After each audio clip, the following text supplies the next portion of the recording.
وخير الخلق قدوتنا تعال وزر وشاركنا وقم بالخير سابقنا لقانا في ابن تيمية وخير الخلق قدوتنا لقانا في ابن تيمية وخير الخلق قدوتنا لقانا في ابن تيمية وخير الخلق قدوتنا. بسم الله الرحمن الرحيم.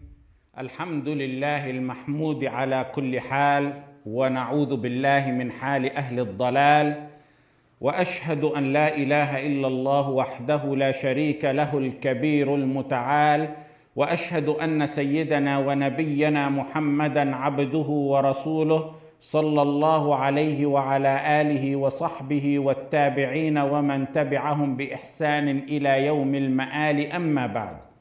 We're still teaching Furū Al-Fiqh. We're on the section or the statement in the book pertaining to Tahara. And the author said, وَأَمَّا الطَّهَارَةُ فَهِيَ صُغْرَى وَهِيَ الْوُضُوءُ يَحْتَوِي عَلَى سُنَّةٍ وَهُوَ التَّسْمِيَةُ. The purification is the minor ritual wudu purification. He mentioned purification is minor, which means there's a major purification. Minor is what requires wudu. And it's referred to as minor because it pertains to some body parts. Major requires ghusl. And it's referred to as major because it pertains to washing the entire body. The author is talking about Sunan of Wudū. وَهِيَ الْوُضُوء يَحْتَوِي عَلَى سُنَّةٍ وَهُوَ التَّسْمِيَةُ. He said wudu consists of recommended sunnah acts. The first one that we're going to go over is mentioning Allah subhanahu wa ta'ala's name prior to wudu. The author here divided matters pertaining to wudu into sunnah and wajib. He began with the sunan.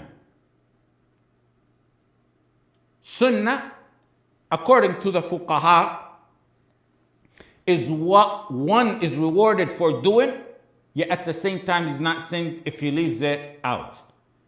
He divided matters pertaining to wudu into sunan and wajibat,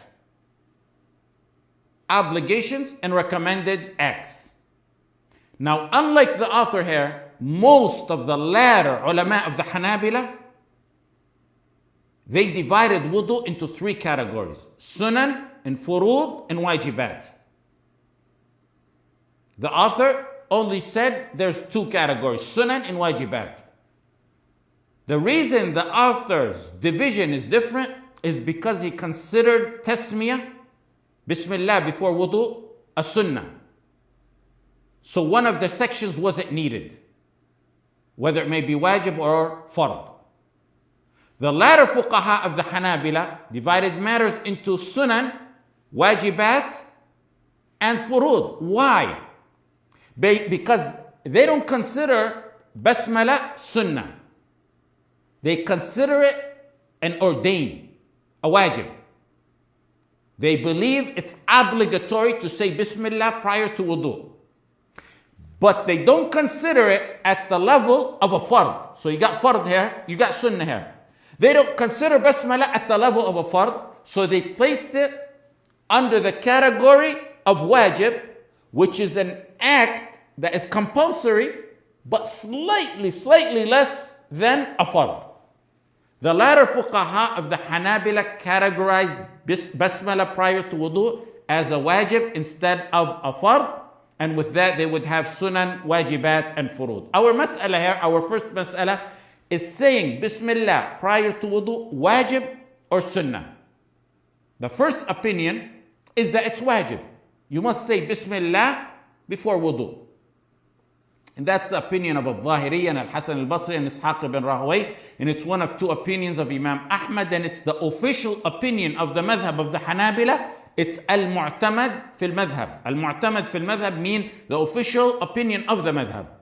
That's saying bismillah prior to wudu is a wajib, it's a must.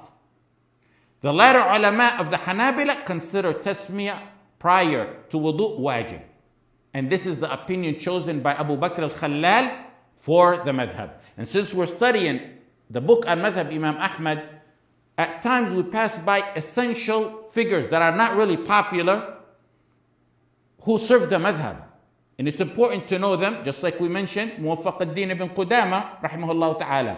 Here, Abu Bakr al-Khallal, he's really the man behind structuring the entire madhab of Imam Ahmad, rahimahumullah ta'ala jami'ah. He was a child when Imam Ahmad died, because Imam Ahmad died around 241 after the Hijrah.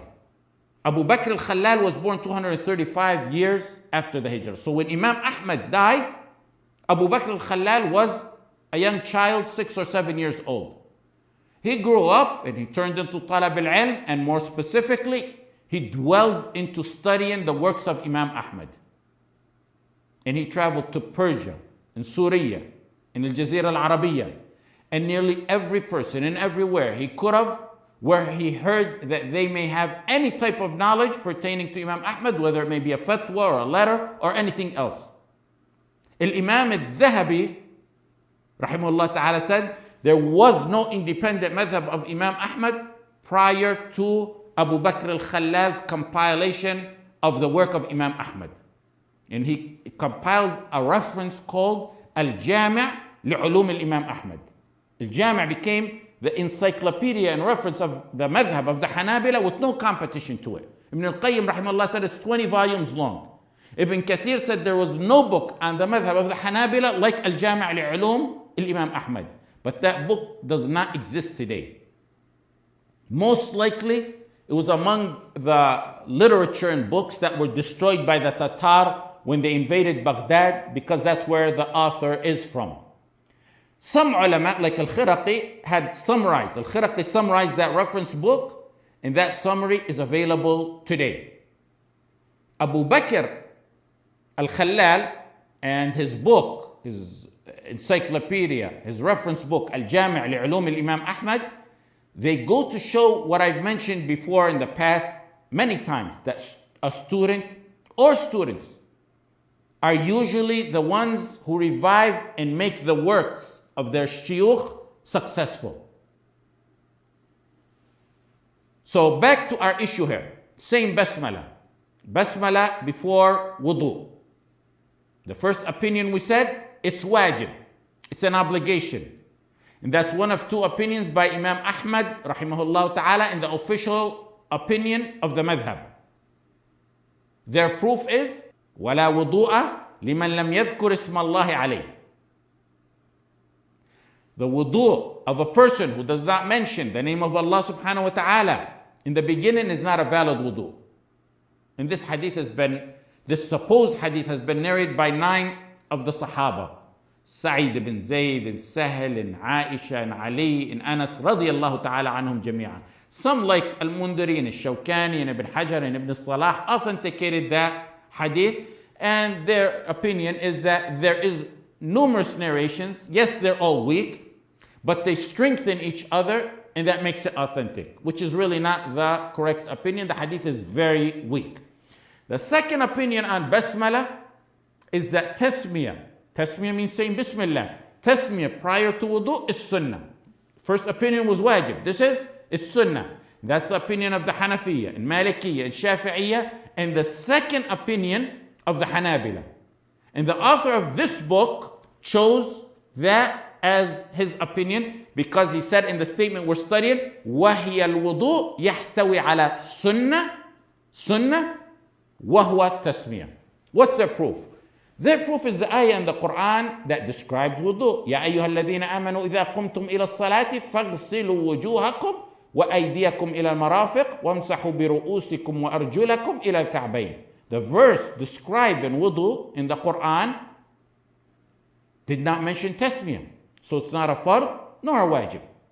Their second rationale is that there was many Sahaba who narrated the details of the wudu of Rasulullah sallallahu alayhi wasallam, and they did not mention the tasmiyah, like the hadith by Abdullah ibn Amr ibn al-As and Abdullah ibn Zayd and others.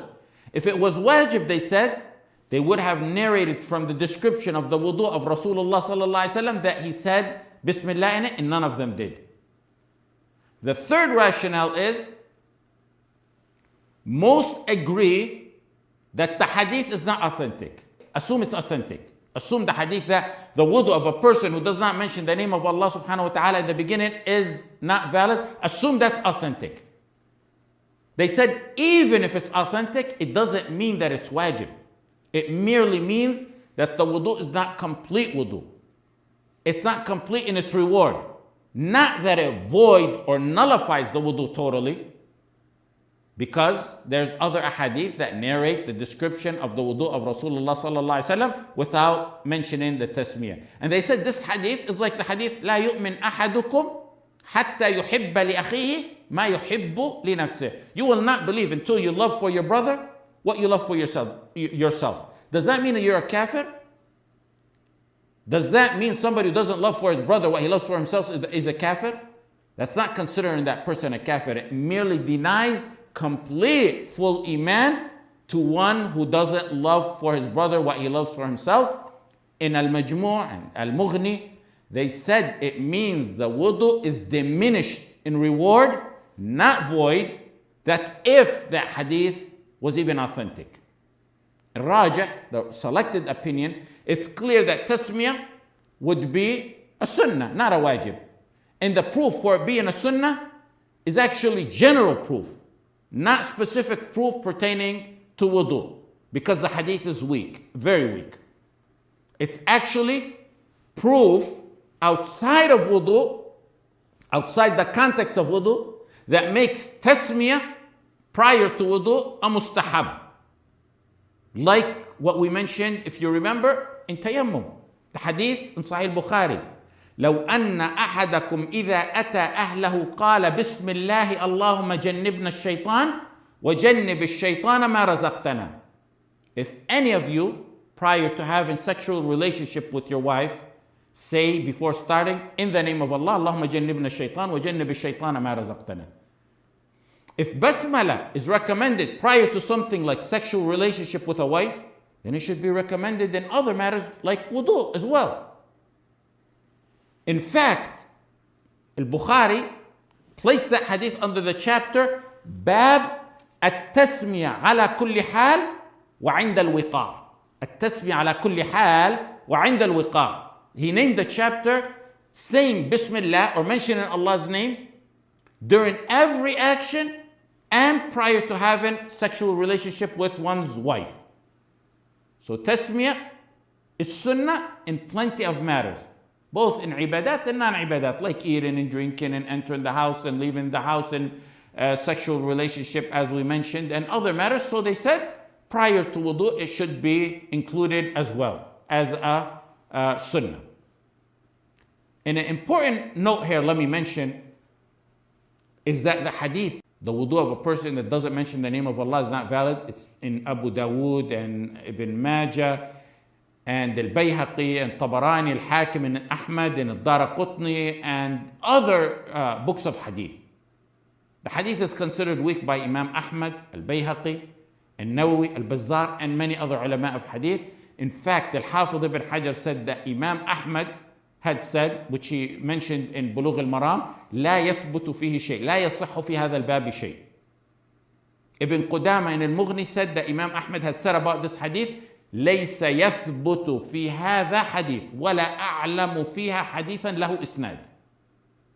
The statements by Imam Ahmad all indicate that Imam Ahmad strongly saying, in meaning that there's nothing authentic in specific pertaining to saying Bismillah prior to wudu. There's no authentic hadith pertaining to that matter, specifically.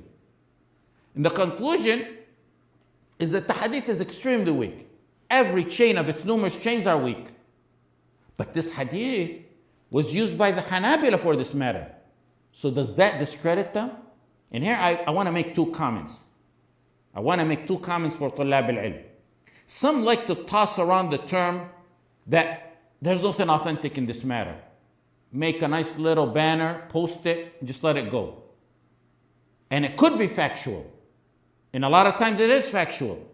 But with no explanation, no elaborations, and at times when they're asked, it's left with no comment. That causes concern because you need to speak to people on a level they understand. due to their lack of upbringing and ilm and wisdom in it, and the ignorant followers they have, they cause slander to ulama who are above the level of the shuyukh of their shuyukh. How? When you see, or when they see, and this has actually happened, there's nothing authentic under basmala. For example, it wasn't basmala, it was a total another issue. No elaboration, no explanation. When asked, there's no concern in answering. And it's concerning to an ignorant audience that has no foundational study. They'll see someone else mentioning tasmiyah before wudu and considering it sunnah. And they'll accuse that person. They'll infer that that person accepts or promotes weak ahadith. That person, they'll say, is not a muhaddith. Or they'll bolster and say, no, they don't know about the rules of the mutaqaddimin. That low-key slander may even reach all the way impliedly or maybe directly to the likes of Imam Ahmad rahimahullah ta'ala.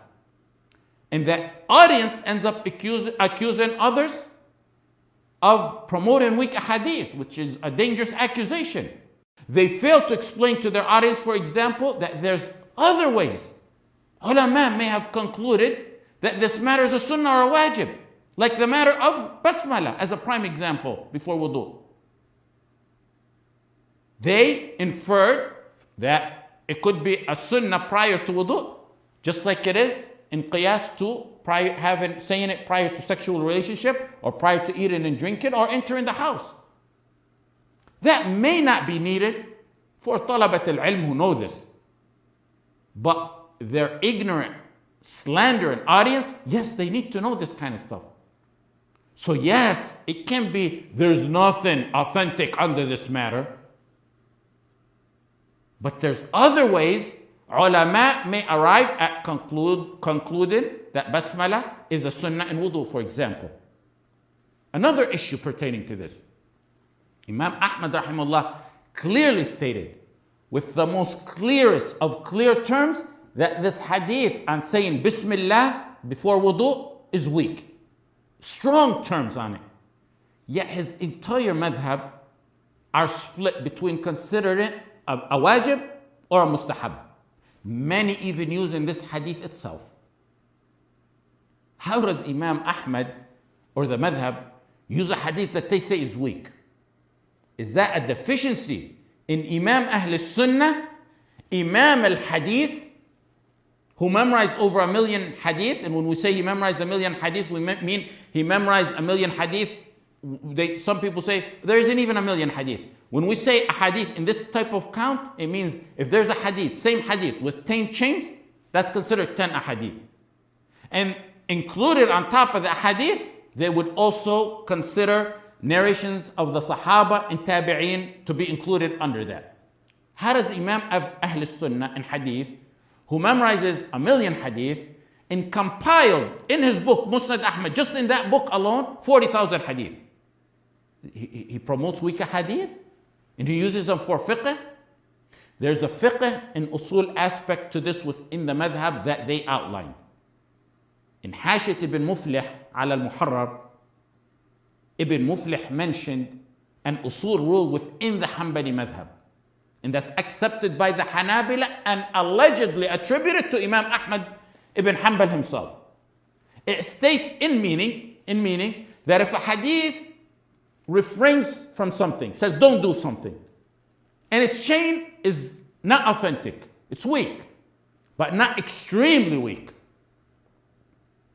then that order deterring from something that would, in normal, usual circumstances, be considered haram in such context, it'll be diverted into being disliked instead of haram due to the hadith being weak.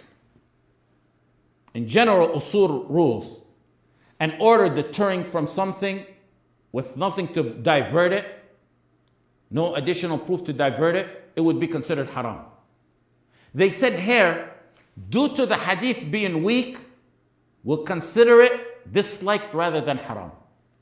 They also said, if the hadith is weak, but not extremely weak, and it orders you to do something, That would normally, on normal circumstances, be an obligation, if there's nothing to divert it from being a wajib.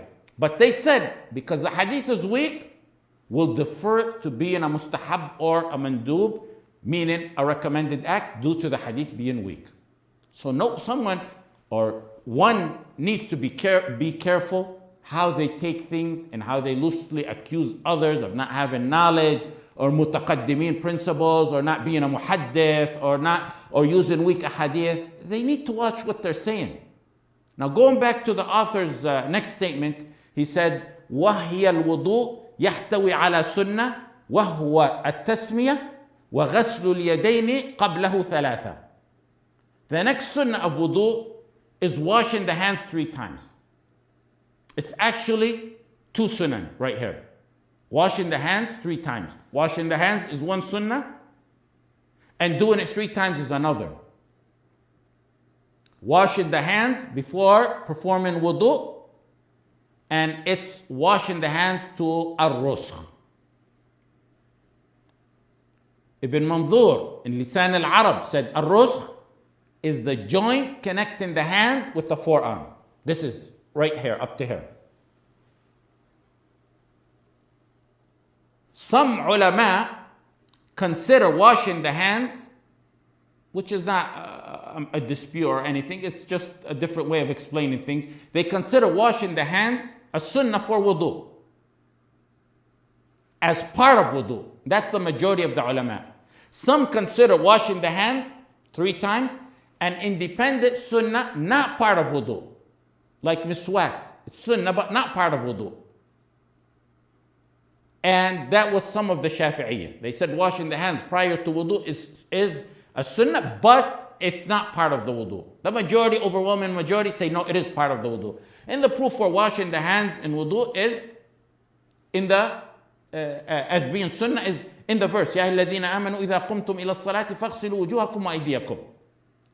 In the verse pertaining to wudu, Allah subhanahu wa ta'ala did not mention the hands. Had it been fard, it would have been mentioned in the verse. That's what they said. And there's also many ahadith describing the wudu of the Messenger sallallahu alayhi wasallam in detail. Hadith Uthman in the Sahihain, Hadith Abdullah ibn Zayd in the Sahihain, Hadith ibn Abbas in Sahih Bukhari. They mention the details of the Messenger sallallahu alayhi wasallam in one way or another making wudu.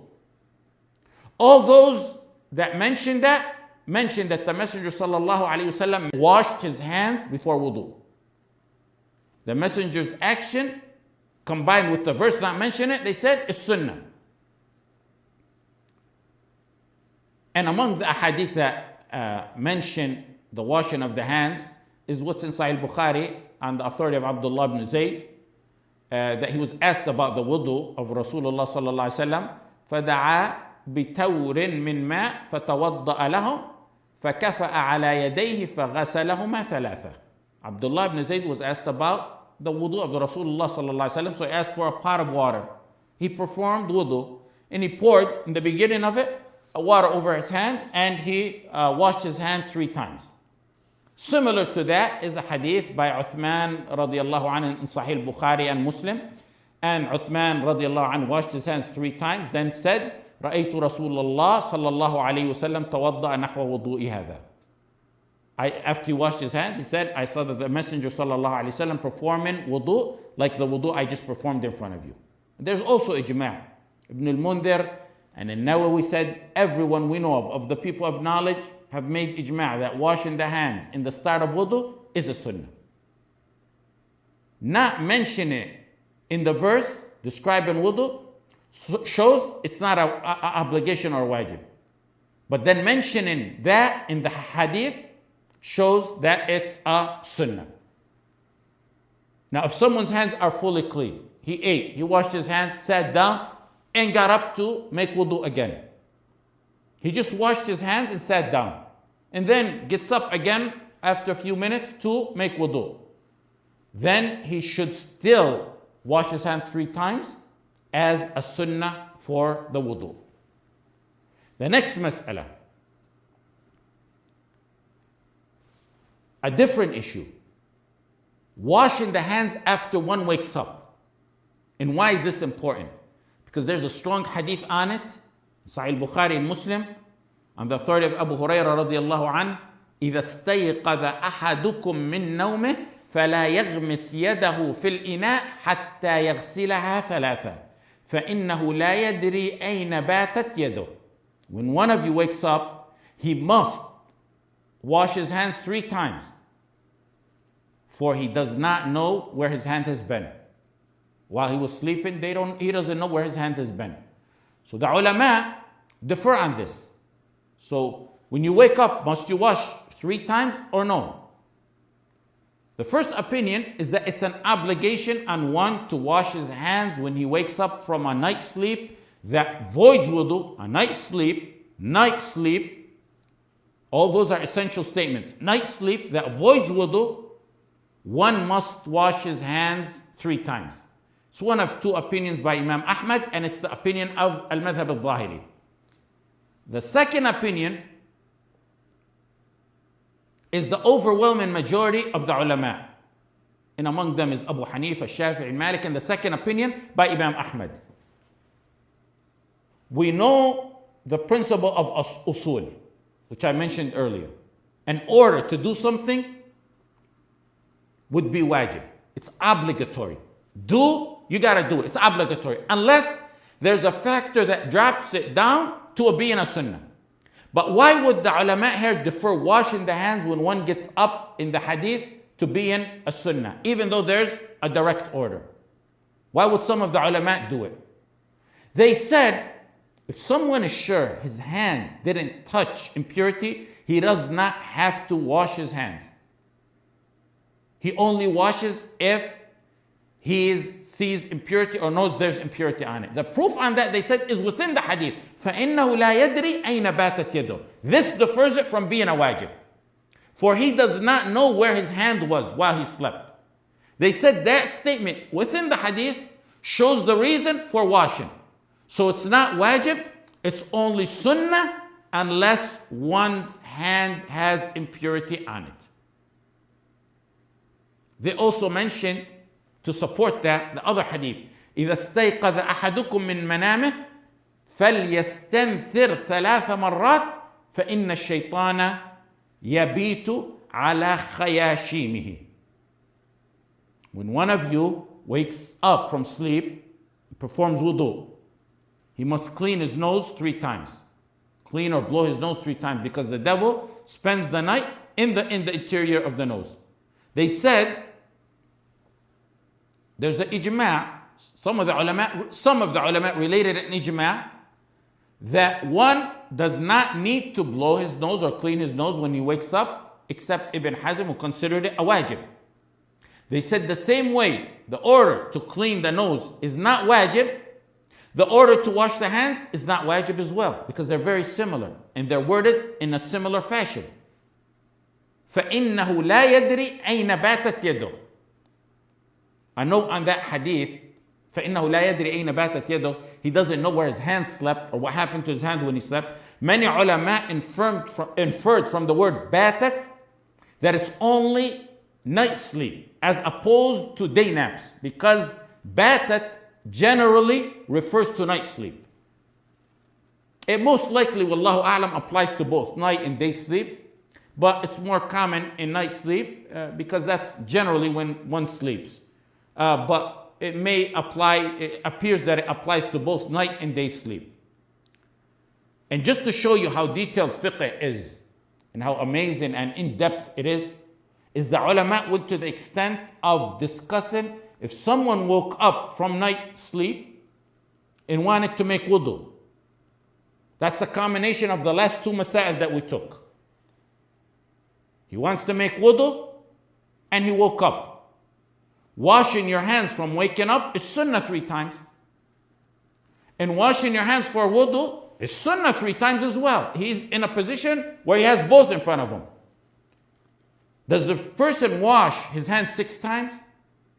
Some ulama said this is an example of one ibadah that gets included under the other. And there should be only 3 washing of 3 times only. They said if 2 ibadat of similar nature like this can be combined, they should be combined because the concept or the goal of each of them is the same, which is to clean. We know the reason for washing hair is to cleanse oneself for ibadah. And it's the same for both of those matters, so 3 times is sufficient. Another group of ulama said no, follow the sunnah and wash 3 times for waking up and 3 times for wudu, which gives you a total of 6 times. They said each is an independent ibadah and each is intended on its own, so they're separate. And probably the more closer to being, both are good in strong opinions, either one is good, but probably the one where they said that one gets intertwined with the others a bit, probably stronger. The author then said, وَالْغَسْلَةُ الثَّانِيَةُ وَالثَّالِثَةُ وَالْغَسْلَةُ الثَّانِيَةُ وَالثَّالِثَةُ. We took the sunnah of tasmiyah before wudu, and washing the hands before wudu, and washing the hands before after waking up. Now he's saying repeating the washing of the limbs twice or 3 times. وَالْغَسْلَةُ الثَّانِيَةُ وَالثَّالِثَةُ. Notice this important order in detail. He mentioned washing the hands 3 times. Then after that he said, and then repeating washing of the limbs twice or thrice.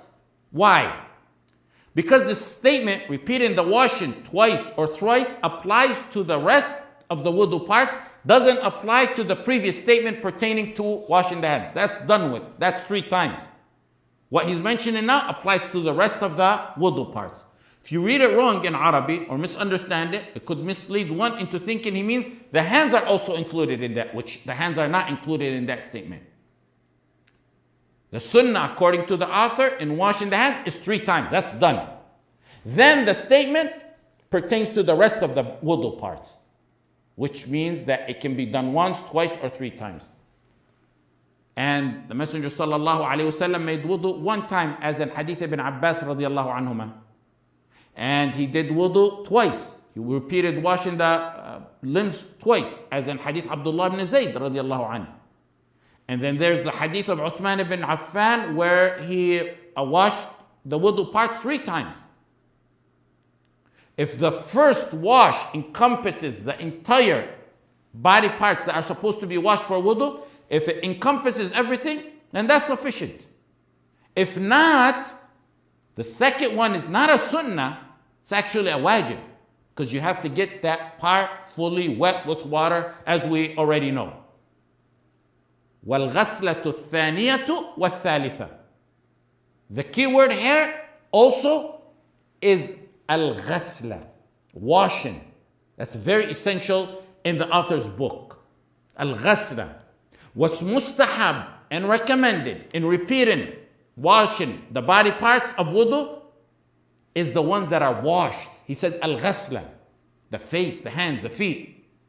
What's not washed, meaning what's wiped, it's mustahab to do it only once. The body parts that are wiped are like the head, the ears, the khuf and socks.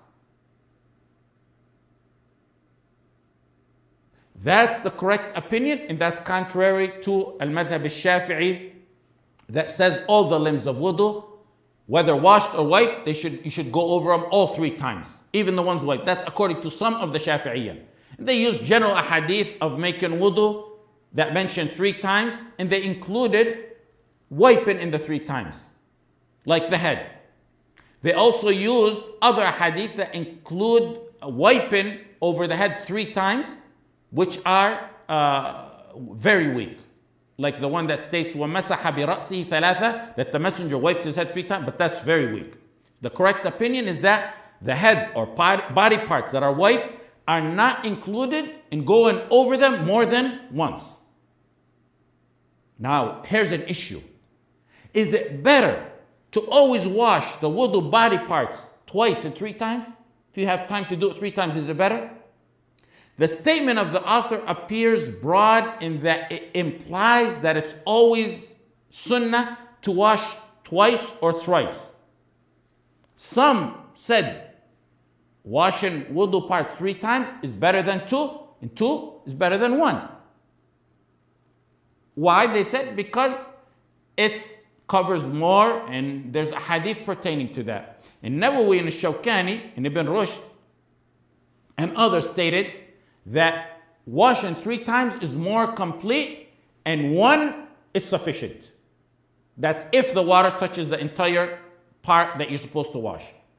And I believe that the more correct opinion is to mix it up in this matter. Sometimes do wudu washing the body parts 1 time, sometimes twice, and sometimes 3 times.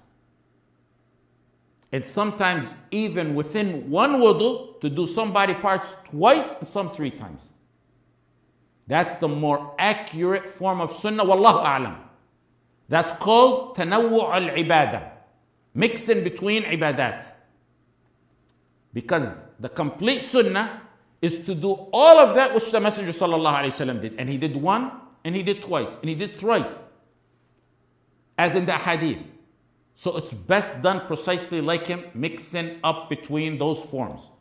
That's called tanawwu' al-ibadah. Like dua al-istiftah, the dua of the opening of the salah. There's many forms of ad'iyah for dua al-istiftah. The Messenger sallallahu alaihi wasallam stated many of them, and they were related to us. The best is to rotate, mix, and change up between them. It's like the various forms of tashahhud that were related to us. Some ask which one's the best one. The best is to rotate, mix, and change up between the various forms of ibadat, and likewise the same over here. The same over here, and mixing up, sometimes doing it 3 times, sometimes once, and sometimes twice. What about going above 3 times in wudu? If the water encompasses what it should of the limbs, then it's makruh. It's disliked to wash the body parts more than 3 times. And Nawawi and Shawkani said, ulama said it's ijma' that it's disliked to wash over 3 times for wudu if the water touches that entire limb that you're supposed to wash. Ibn al-Mubarak said, whoever goes over 3 times in wudu is most likely going to get sin. Why? Why do they say that? Because it's violating the sunnah. Imam Ahmad and Ishaq said, who goes over 3 times in wudu is afflicted. لا يزيد على الثلاث إلا رجل مبتلى. There's a supposed hadith that the ulama mentioned something about its narration and it has some weakness in it. And it's that Arabi came to the messenger and asked the messenger about the wudu. And the messenger sallallahu alayhi wasallam told him to do it 3 times, or showed him 3 times. He said, هذا الوضوء فمن زاد على هذا فقد أساء وتعدى أو ظلم. So the Bedouin came to the Prophet ﷺ and asked him about wudu. He showed him how to perform it, washing each part 3 times. Then he said, this is wudu. The messenger said, this is wudu. Whoever does more than this has done evil and transgressed in the limits and wronged himself. Ulama spoke about its authenticity, but the ijma' and general rules of following the ibadat precisely are more than sufficient, and that hadith isn't really needed for that matter. And that the Messenger sallallahu alaihi wasallam never went over 3, and we follow the ibadat precisely in such matters. And also the verse, the general verse, وَمَنْ يَتَعَدَّ حُدُودَ اللَّهِ فَقَدْ ظَلَمَ نَفْسَهُ. Whoever transgresses Allah subhanahu wa ta'ala's limit has wronged his own self. It somewhat falls under that verse. And that gives birth to the next mas'ala. If one does go over 3 times, is his wudu valid? Did that void his wudu? We mentioned that ulama strongly deterred and hinted that he may get sin for going over 3. It's disliked. But is his wudu accepted? Ad-Darimi rahimahullah said that some ulama said if he goes over 3 times, his wudu is invalid because it's like going over in salah. Like someone making the dhuhr 5 rak'at. Ibn Hajar and Nawawi responded and said it's disliked but does not invalidate the wudu. And they said this is different than salah, so you can't compare the two. And that's the correct. It's disliked. One shouldn't do it, but it does not void the wudu. I think we'll stop here. Jazakumullahu khair. Wa sallallahu ala sayyidina Muhammad wa ala alihi wa sahbihi wa sallam.